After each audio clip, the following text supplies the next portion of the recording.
বন্ধুরা একটি ক্লাসরুমে তারা সবাই খেলা করছিল এবং নোংরা করছিল, কিন্তু এক পরিষ্কার যে স্কুল পরিষ্কার করে সে আসে আর বলে, এই বাচ্চারা তোমরা এত পরিষ্কার জায়গায় নোংরা কেন করছো? আমি তো এখনই পরিষ্কার করে গেলাম।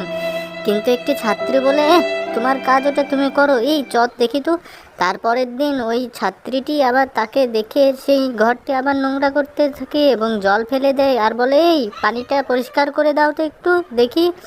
তখন সে আবার পরিষ্কার করতে থাকে, কিন্তু স্কুলের একটি খাতা ছিঁড়ে দেয় আর তার সামনে ফেলে দেয়। কিন্তু সেই সময় স্যার এসে দেখে ফেলে আর বলে, এই এটাও পরিষ্কার করে দাও। কিন্তু স্যার এসে দেখে ফেলায়, বলে, এই তুমি এরকম কেন করছো? তুমি একে খাটানোর জন্য? বন্ধুরা এরকম করবে না। তুমি কি জানো এই ছেলেটিকে?